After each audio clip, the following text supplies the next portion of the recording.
해파리는 지구상에서 가장 오랫동안 살아온 생물 중 하나입니다. 선사시대의 공룡보다 훨씬 이전부터 지구에서 생존해 왔지만 공룡이 멸종해버린 지금도 전세계 각국에서 빠르게 증식하고 있죠. 특히나 최근 심각해지고 있는 해양온난화가 이 해파리의 증식을 가속화시키고 있으며 이 결과 현재 해파리는 남극은 물론이고 북극에서까지 발견되고 있습니다. 언뜻 보면 흐물흐물 젤리같이 생겨서 위험해 보이지 않는 이 해파리가 왜 심각한 해양 포식자로 불리고 있는 걸까요? 전 세계 각국에서 해파리에 의한 피해가 점점 커지는 건 물론이고 사고 사례도 많아지고 있는데요. 실제로 지난해 미국의 항공모함이 원자로의 냉각관 고장으로 인해서 잠시 가동이 중단되는 사태가 발생했습니다. 조사 결과 충격적인 사실이 밝혀지는데요.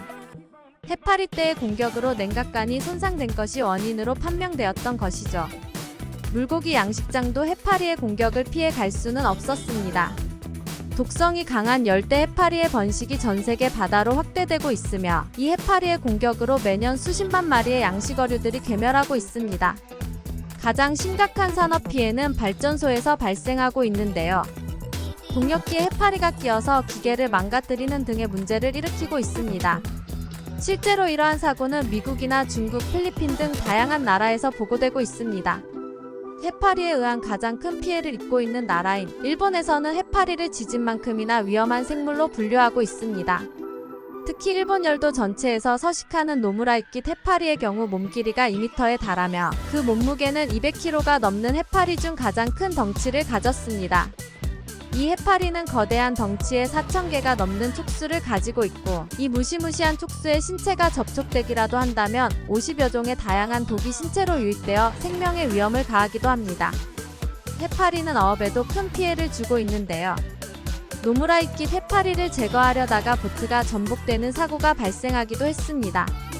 이처럼 해파리가 전 세계 각국으로 퍼져나가고 있는 이유는 바다의 온난화 현상이 진행되면서 해파리의 천적이 크게 줄어들었기 때문입니다. 해파리의 촉수는 수영복은 물론 두꺼운 잠수복을 뚫을 정도로 강력하고 사람이 쏘이게 되면 호흡곤란이나 통증을 동반해서 심하면 의식불명 증상까지 나타날 정도로 독성이 매우 강한 편입니다. 이 무시무시한 해파리떼는 매년 해변에서 물놀이를 즐기는 관광객들을 위협할 뿐만 아니라 수력발전 시설에 들어가 설비시설을 망가뜨리는 등 말썽을 일으키고 있습니다. 또한 해파리는 바다 생물의 먹이사슬을 무너뜨리면서 생태계의 균형을 파괴하고 있는데요. 실제로 최근 국내에서도 해파리에게 쏘이는 사건 사례가 점점 증가하고 있는 추세입니다. 이런 해파리의 위험성 때문에 바다에서 가장 무서운 생명체는 상어가 아니라 해파리라는 말이 생겨날 정도입니다. 해파리떼와 같은 그물에 걸린 물고기들은 해파리의 독 때문에 마비되어 바로 죽어버리기 때문에 아무리 많은 생선이 잡혀도 상품 가치가 떨어져 골칫거리만 될 뿐입니다. 이 경우 그물도 망가져버리는 경우가 많기 때문에 어업을 생계로 하는 분들에겐 정말 큰 골칫거리가 되고 있죠. 해파리는 한 번에 약 1억 개의 알을 낳고 한 마리가 5,000마리까지 자가 증식하는 어마무시한 번식력을 가지고 있습니다. 해파리에 쏘이게 되면 피부가 빨갛게 부어오르고 따끔거리는 통증이 발생하며 홍반을 동반한 흉터가 생기게 됩니다. 해파리 독이 중추신경을 마비시켜 발열이나 근육마비, 오한 등의 증상이 나타나며 심한 경우 신경마비로 의식을 잃을 수 있고 민감한 부위를 쏘일 경우 생명에 지장을 주기도 합니다. 올해 한국 해안에서도 많은 수의 해파리가 출몰했는데요.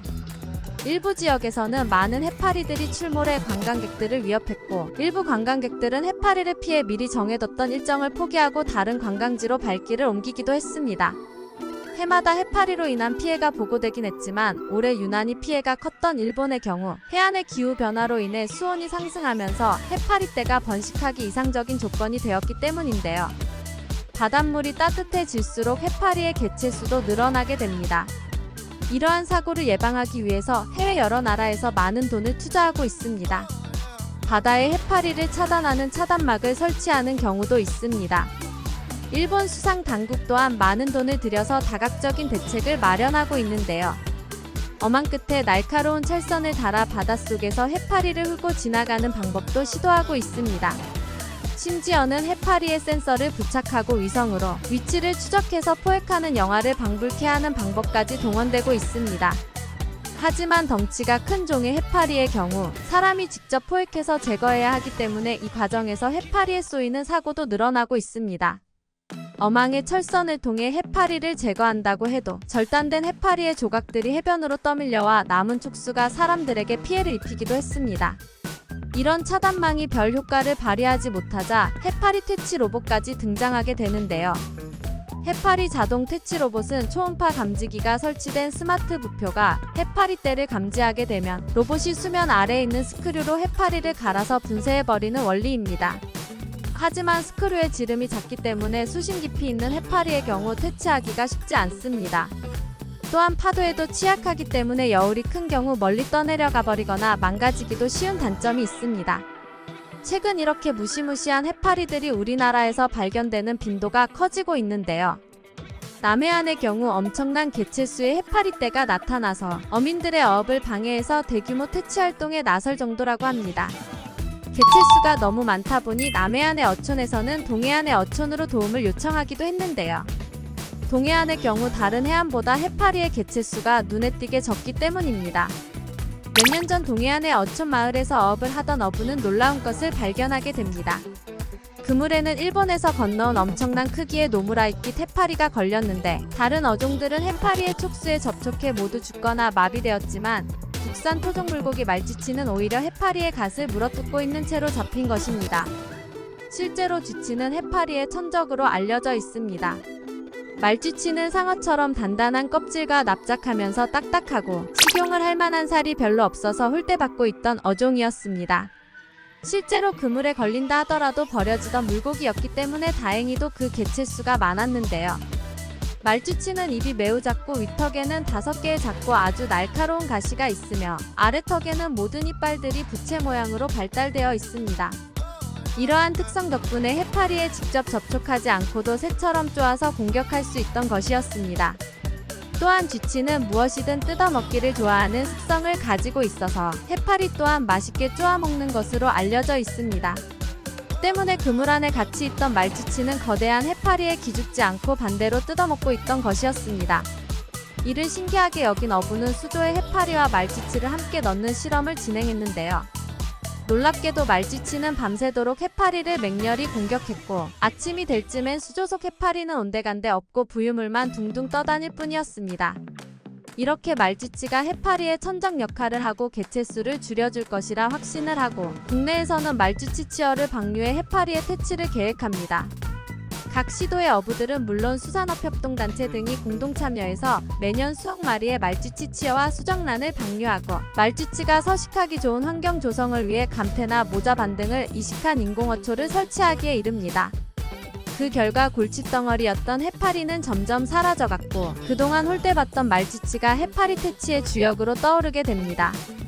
최근 납작하고 살이 별로 없어서 홀대받던 말쥐치는 많은 해파리를 먹어치운 덕인지 살이 통통하게 올라 고급 주포로 가공되어 비싸게 팔리고 있고 바닷가 주변의 횟집에서는 회와 매운탕으로도 즐겨 먹는 고급 어종으로 탈바꿈했습니다. 아직도 중국과 일본을 포함한 전 세계 각국에서 해파리가 말썽을 일으키고 있지만 우리나라 동해안에서만큼은 해파리 걱정 없이 안심하고 물놀이를 즐길 수 있게 된 것은 우연히 어부가 발견한 토종 말쥐치의 놀라운 능력 때문이라고 해도 과언이 아닙니다. 이렇게 국내에서 오랫동안 함께한 토종 생물들이 함께하는 한 대한민국은 언제나 안전하다는 걸 느끼며 동시에 토종 생물들을 위해 소중한 자연을 보호하는 노력이 필요할 것 같습니다. 여기까지 세상에서 일어나는 모든 일을 전해드리는 세상만사였습니다. 영상이 재밌으셨다면 구독과 좋아요 한 번씩 부탁드립니다.